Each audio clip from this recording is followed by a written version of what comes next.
Hey, good morning, and good morning from Kansas City, where it is cold and rainy and snowy in some areas, and we cannot wait for baseball weather. And welcome to SportsBeat Live, the weekly show where we talk Royals with the Kansas City Star reporters and columnists who know them best, and we talk Royals with you. So please send us your questions and comments about the Royals. We will get to as many of them as we can. Let's welcome in Lynn and Sam Mellinger. Good morning, guys. How you doing? What's up? Good morning. Yep. So I thought we would start today talking a little pitching and starting pitching. The Royals off to a great start in the Cactus League. I guess we should say today marks the final 2 weeks, right? 2 weeks to go. 2 weeks from today. There we go. Opening day. So starting pitching has been pretty good throughout spring training, except the last couple of days. When I was starting to think about what we're going to talk about on Tuesday, I was thinking, man, starting pitching's just been phenomenal. And then Brad Keller had the outing that he did, and Mike Minor followed it up with his kind of poorish outing on Wednesday. So, Lynn, what do we make of starting pitchers' spring training outings? What kind of conclusions can we make, or can you make any conclusions? As long as they're healthy, I mean that's basically what you're looking for. I mean, because like Danny Duffy threw 4 no-hit innings the other day.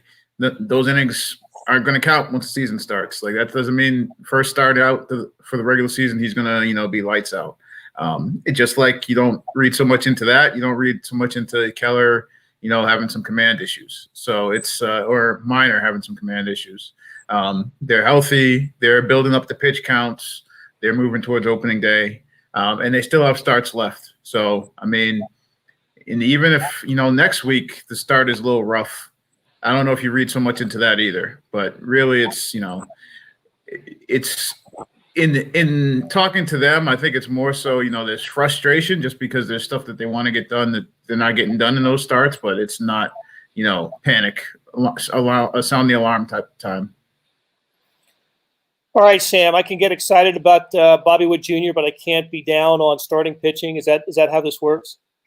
Well, I mean, Lynn said everything that needed to be said when he said, are they healthy? That's basically the whole thing. It's important to remember, we're watching practice, right? That's what this is. We're watching practice.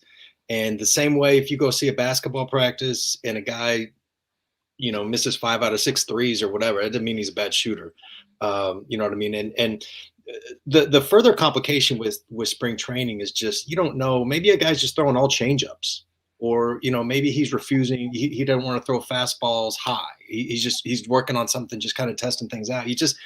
I think they get a little bit more important as we get closer to opening day. But I mean, this is why I'm not when they were 11-3 or 12-3 or whatever it was. It's not, they don't get to fly a flag for that. So I'm not, you don't get mad about Brad Keller. Now, Bobby Witt, and I think it's important for people. I hope I can say this. This is not, his private email, but when you were laying out the plan for the show, you said, look, we're going to see how long we can go without mentioning Bobby Witt. And what do we make it, 90 seconds?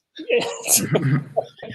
I brought him up first, so almost in the intro. So. Yeah, I mean, it's a wild thing. I mean, this is everything in the world the last 12 months is basically without precedent. But the Royals are facing something that, big league teams just have no playbook for.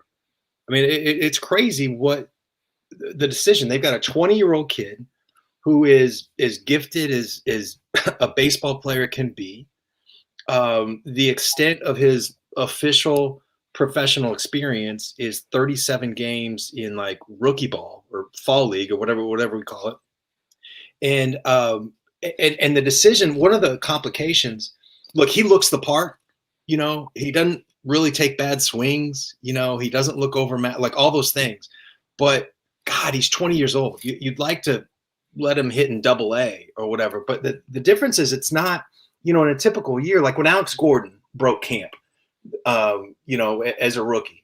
And the decision then was, do we put Alex in the big leagues and his first plate appearance is going to be against Kurt Schilling, or do we put him in, Double A or Triple A? But it would have been Triple A at that point. This decision is: do we put Bobby Witt Jr. On the opening day roster, where, by the way, he would face his childhood favorite team, one of the teams his dad pitched for, all those things. Texas Rangers. Yeah, or do we put him in the alternate site, which is going to be Northwest Arkansas, which is just something less than competitive baseball. So it's a super complicated deal, and made more interesting just because the Royals are honest about their development. A lot of clubs would, I think he needs like 3 weeks to stay down, so we get that extra year of service time on the back end. The Royals don't do that. It's going to, whatever they decide, it's going to be because they believe this is what's best for the kid. Well, let me change the script here, since we veered off of starting pitching, gone right into. It's like a magnet. It's the Bobby Witt magnet. Like, that's all. I'm just still. I gotta say, I'm surprised that Sam didn't veer off into we're talking about practice, because that's all I kept hearing in my head as soon as he said practice. I just kept hearing we're talking about practice, not a game. Practice, not a game. Practice. That's what we're talking about here. And since we veered off into the Bobby Witt, I guess the question that I keep coming back to is, and I think Sam, you touched on it, is I'm just not sure how much urgency there should be, because I think there's urgency. There's like the makeshift or the ginned up urgency, because folks like us and whoever else on the radio and the TV and everybody's we got to see Bobby Witt, but I'm not sure. Like, if I'm the Royals, I'm not sure that there's a real urgency that we have to get him out there for opening day. I mean, I'm not saying that it doesn't have to happen, but I'm not sure what you. And I understand there's the alternate site, so he's going to be sort of in this limbo for probably at least a month before the minor league season starts. But I don't know if I say, well, we got to have him on opening day roster because we don't want to send him to the alternate site. I'm not sure what the level of urgency is or where it should be, I guess, is what I still keep coming back to. Yeah, it's about what's best for him, and it's a legitimate question. Like, reasonable, smart baseball people can disagree on this, right? Like, even if take out the service time. And you can make a reasonable, logical case that, look, we're going to have this thing set up in Northwest Arkansas where it's not going to be competitive minor league games, but maybe we can get some scrimmages or some game-ish action for those guys against other prospects who are a step or a step and a half from the big leagues. Maybe you can make a logical case that that's better, and you can make a logical case that, look, this kid is different. And he's almost 21. I mean, he's young, but he's not 17. You know what I mean? And you can make the case that this guy is different. Every challenge that has been presented, he has met. He doesn't look overwhelmed by anything. One of the things that we've all heard Dayton say a million times is hitters cannot develop beyond the level of pitching that they're facing. And so, is it redundant to have him go to Double A? And we can talk about that alternate site last summer, but I think the Royals look at Soli Mateus and a few other guys that were at that alternate site, and I think they think those guys improved a lot more than maybe they expected. And so maybe there is some more usefulness of those situations than maybe a lot of people would have thought a year ago. So it's a real. I'm not. There is no clear answer, and that's why it's so interesting. But God, it's been a long time since the Royal. I mean, Mondesi has a ungodly ceiling, if he ever, pitch recognition is the thing, right? But Bobby Witt Jr. is different. I mean, when he came out, you guys remember this, Jim Callis, who I think is more qualified than maybe anybody on the planet to make this call, called Bobby Witt Jr. the best shortstop prospect since Alex Rodriguez. Better than Chipper Jones, better than a lot, that's it's pretty remarkable. And he just hasn't, he's lived up to that so far. Hadn't played a big league game, I get that, but he looks the part, man. He absolutely looks the part. He does. Just a couple thoughts to add to that. You mentioned Alex Gordon, and of course, Alex was 3 years at Nebraska before he, so he was older when he left his amateur status, and he played a full season in the Texas League. Remember, Yep. At Wichita was the Texas League Player of the Year. I can't remember how old he was when he made his Royal debut, but it had to be 23, 24. So little bit of difference there. The other thing, and this is as Witt continues to play well, Bobby Witt continues to play well in Surprise. One of the new developments this week was the approval of teammates of players on the major league roster weighing in on Witt's progress. Hunter Dozier, Whit Merrifield, a singer, all being asked about Bobby Witt and singing his praises. That's significant, isn't it, Lynn? That at least he's got the approval of the clubhouse. It seems.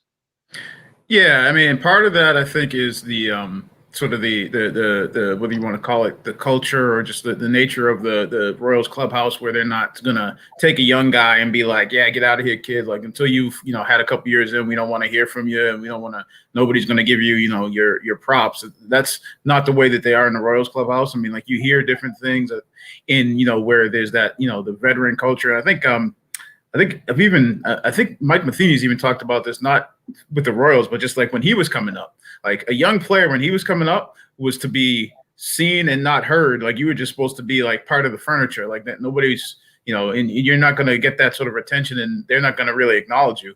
The Royals aren't like that. They haven't been like that, at least since I've been around. I think they pride themselves on that. I've heard, Gordo and Witt and different guys talk about that was sort of the thing that started back with like some of those younger guys with Moose and those guys. They didn't have that in the clubhouse. So I think that's part of it.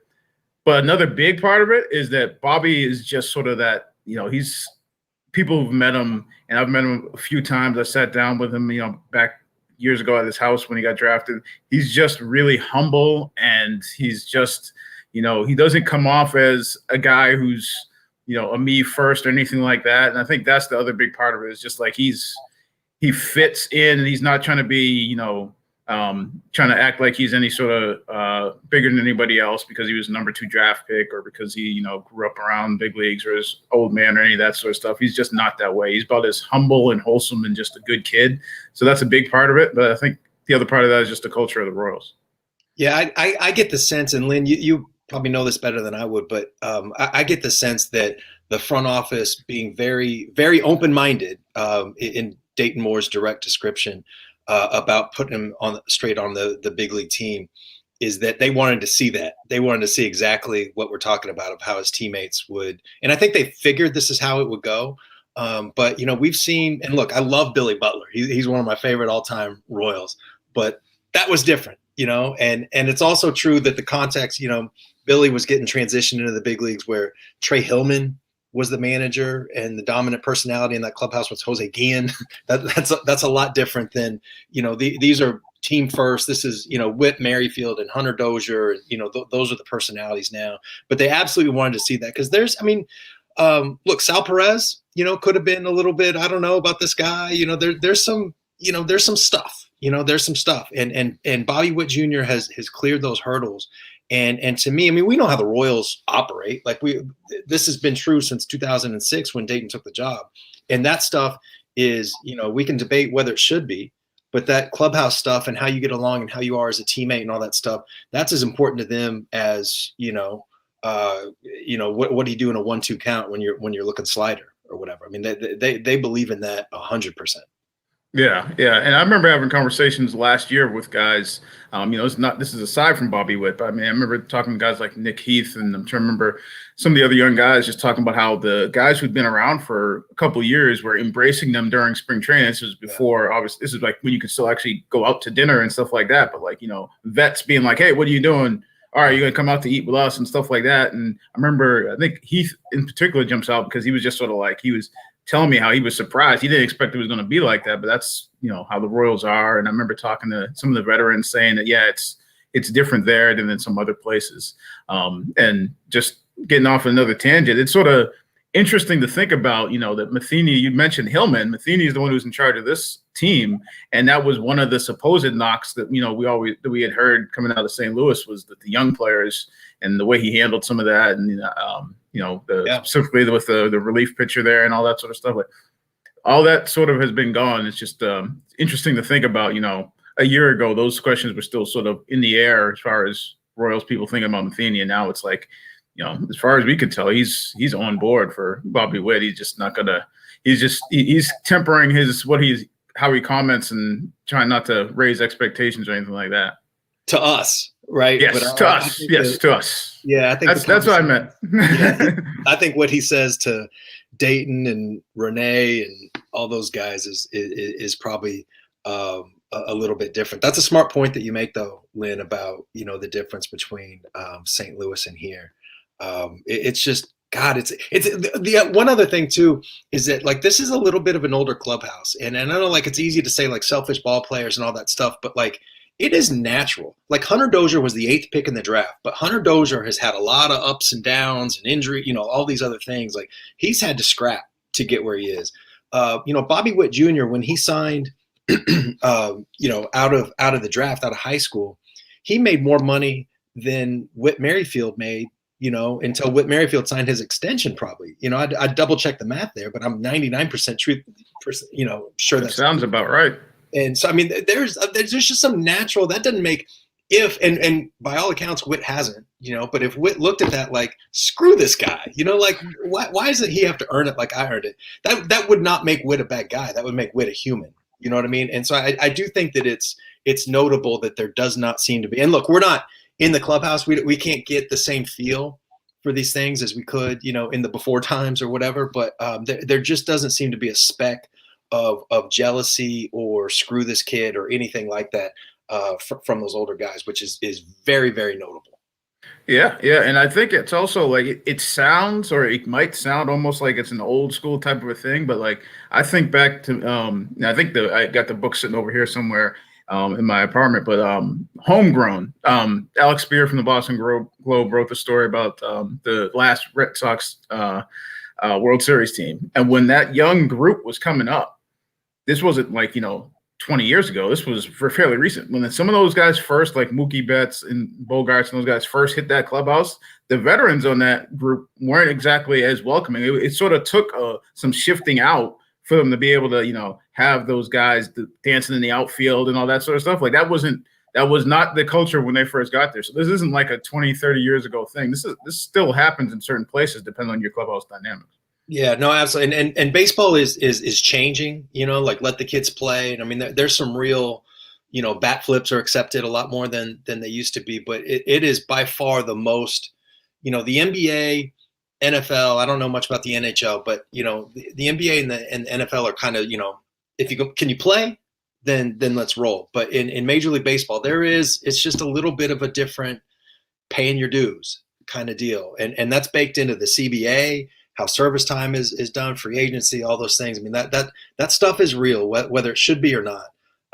It really is. And so for him to like sort of, he's not skipping the line, but for him to sort of like jump ahead in the line, I guess, is really significant. It says a lot about his talent, because you can't do it without, you know, the 15 tools, as Brady Singer says. But it also takes just a next level, you know, sort of attitude. And then, and there's a lot of credit there that goes to, I mean, he gets the credit, he's the one doing it, but, you know, his parents, you know, coaches coming up, I mean, people have raised that kid in the right way. Well, Larry Looper, one of our loyal audience members here, is on team Bobby Witt Jr. Says, I'm a Dayton Moore fan, but the process has held back our pitching, unnecessary delays, good enough to be in the show. MLB TV lists Witt Jr. as the number one prospect. Is that true? Is there something? Is he on the top of the list? He's top of the Royals list. I don't think. I mean, I have not seen any list that I've seen that has Bobby Witt Jr. above Wander Franco. I'll just put it that way. I mean, I think Baseball America's latest list had Bobby Witt at like number 16 in baseball, and I think MLB Pipeline had him, I think, higher, but I know Baseball America had him at like number 16, so I'm not sure where he's seeing number one. I think Wander Franco from Tampa Bay is across the board been number one, at least as far as I know. Okay. And for a while, right? He was the number one prospect. Yeah, and you know, not to stir anything up, but he was optioned to the minor leagues or assigned to the minor leagues just in this last week. All right, so before we leave the Bobby Witt Jr. topic, Lynn, I know that you have you've been pretty steadfast in your belief that that's what's going to happen to Bobby Witt. He will not be with the club on opening day. But that would list things change from week to week. You're still in that camp. Yeah, I mean that's still sort of what I expect, but I don't know if I'm as steadfast as I once was. But I mean, I think it's a possibility. I just yeah, I don't know. I think he's making it a decision, whereas I thought maybe coming in that it was almost assured that he'd start in the minors. I think now I don't know if it's assured. I'll just put it that way. I don't know if it's assured, and it still might be. And I'm not saying that that's right or wrong or anything like that. I think he's going to make it a question. A question that's getting asked a lot more than thought it was going to be asked a month ago. Yep. Okay. Hey, Paul Brashears asks, center field, still a question mark. Who's that going to be? Most agree Merrifield will get beat up out there, being out there all year. So let's just break down center field. It's Michael Taylor, right? But what when it's not Taylor, and I see Taylor in the 8-hole right now. So what are the other options possibly for the Royals in center field, Lynn? I mean, that's Michael Taylor. I think they've been pretty strong about that's Michael Taylor's job to lose from the moment they signed him. That was sort of the idea. And then you do have Dyson as a backup as far as, a defensive guy, a speed guy, a guy who can play the outfield. And I'm not sure, I'm not sure whether or not, and not as an I definitely don't think he's an everyday guy, but I'm not sure whether or not Bubba's going to be an option off of the bench this year or not. I think that's one where I think depending on what they decide to do with that roster, as far as how many guys they keep coming out of opening day or going into opening day, he may not be on the roster. Remember, he signed a minor league contract.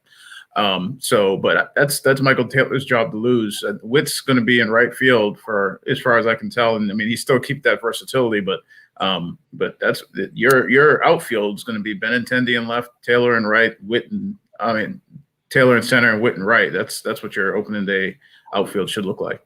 With Dozier at third, Mondesi at short, Nicky Lopez at second, Carlos Santana at first. See, that was Sam who said that. That was Sam. Yep. All right. Let's return to pitching just for a moment, but let's go to the bullpen. And Lynn, were you surprised with the Zuber move? He's headed to the minor leagues.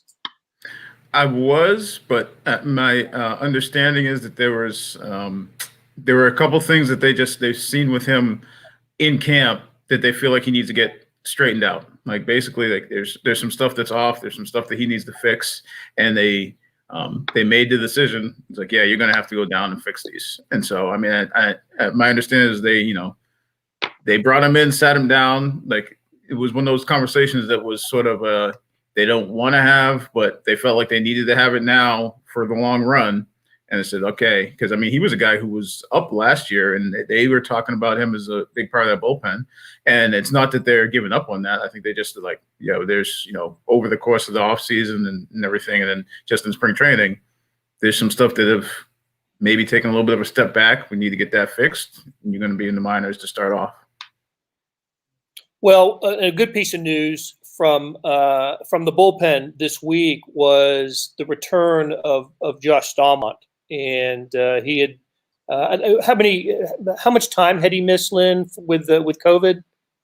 Well, he got a late start to camp, so okay. he actually had COVID before the pitchers and catchers showed up, and he was a late arrival, and it wasn't. I'm trying to remember when exactly he did. It was at least, I want to say it was probably at least a good week before, after other guys were here, before he actually started taking part and stuff.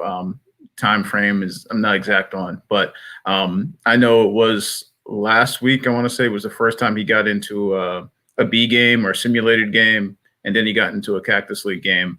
But I mean, that's a couple of weeks into Cactus League play before you saw him get out there in actual game setting. So he was, set back at least a couple of weeks. And that's just in terms of us seeing him. But talking to him, I think he was set back a lot more than that, just in terms of physically and where he was compared to where he now sort of has to start over. Okay, let's hear from Josh Staumont and what he had to say about where he was physically. I was really struck by his, how much weight he had lost and just other ailments from COVID-19. Let's listen to Josh Staumont. Like it's really been disclosed, but because I contracted, COVID right before coming in here, got hit pretty hard. It was not a light case. I lost a ton of weight at some points. I was sleeping about 20 hours a day. Terrible fever, 103 plus. And I mean, it really kills you. My health right now is completely normal. But if we're comparing it to other physical, incredible athletes on this field, it's just not where it needs to be at this moment. But we got 2-3 weeks left. So, I am extremely encouraged as to what we've gotten back so far. So with a little bit more time and, effort, we can kind of gain back that energy. But at the end of the day, we fall asleep pretty easy. Even after the, that 10-day, 14-day quarantine, you are not ready to jump back in. There is a buildup that's needed. So I take another step and congratulate all these guys that had to deal with it last year. I know guys had extremely hard cases and they had to jump right back into that season last year. So moving forward, I think it's the knowledge that has been collected. It allows us players to really hit this kind of better moving forward.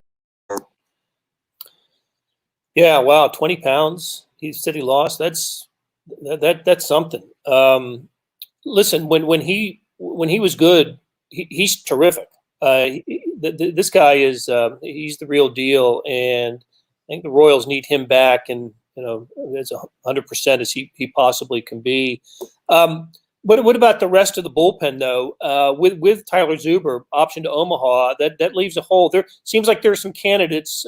Can we run down the obvious bullpen guys and see what the group would be for the final couple of spots? I'll run them down, Lynn, and you tell me if I'm off or not on this. I've got Staumont, Scott Barlow, Jacob Junis, Greg Holland, Wade Davis, Jesse Hahn, Kyle Zimmer. That's 7. Are those? Do you think those is that a pretty solid 7? I think so, and I'm still, I think it's. I'm still trying to figure out exactly how they're going to use Junis, because we keep hearing about, maybe he'll be able to give you more than just like an inning at a time, but they think he'd be really good at in that role as an inning at a time. And also keeping in mind that, he's still pitched more innings than most of the guys they've got in the rotation right now.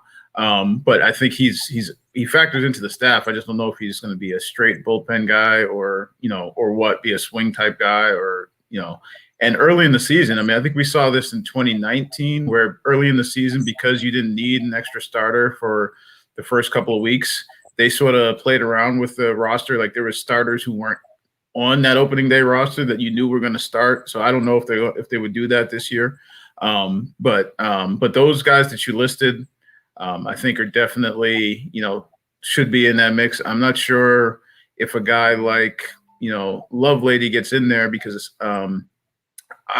Matheny has been pretty clear that he's not wed to the idea that you have to have a left-hander just because he's a left-hander. Like that's not a factor at all for him. If he feels like that guy can pitch and can get guys out both sides, then sure, if he's one of your best options. But he's not picking a lefty just because he's lefty. So, but they have talked him up, and they've been, pretty impressed with what he's done. There's some young guys like Brent's, another left-hander who, they might take a look at. And I don't know if any of the, a veteran like Brad Brock, or Urban Santana would factor into that mix at all either. I think that right now they would, but that's some of the decisions I'll have to make this next week, because those guys are on minor league contracts, guys like that who usually have the ability to opt out depending on what happens as the season gets closer. Okay, Jason Paddock asks, Soler and Perez at DH when Perez isn't catching. Perez at DH when he's not catching. That seems right, doesn't it? Sal Perez DH when Cam Gallagher's in there. And maybe you give Soler when he gets a day off. You can see Salvi getting some at-bats at DH. It's possible. I mean, I think Sal. I mean, last year was a little different too because Soler was hurt. So I think Sal probably got more DH time. But if you ask Sal says he's going to catch 162, which is, I mean, I'm still waiting to see that. Something tells me if that happens, that there's probably going to be some furniture moving somewhere in that office. I don't think they can run Salvi out there for 162 games catching. But yeah, I wouldn't be surprised if he gets a little DH time. But Soler did. The last full season we saw when he was actually fully healthy, he started, I want to say, and some of that was in the outfield, but I mean, he started 161 games and played 162, which was, monumental for his career with all the injuries and everything. Okay, guys, we'll leave it there for the week. Great conversation. There were so many topics I wanted to get to. Let me just run them down real quick, and maybe we'll get to them next week. Nick Heath being set down, what I thought was interesting this week. The Royals kind of ironed out their TV deal. They're going to be on Bally Sports Kansas City. I just think that's a rebranding of Fox Sports KC. The Royals came out with their season slogan this morning. Go to you'll see it on commercials ad nauseum now for the rest of the season. Royals Together, I think, is the hashtag for that. So, hey, wanted to thank Lynn Worthy and Sam Mellinger for being here today and sharing their knowledge with the Royals. And big thanks to Kathy Bolden, Marcus Dorsey for putting together today's show in the absence of Beth Welsh.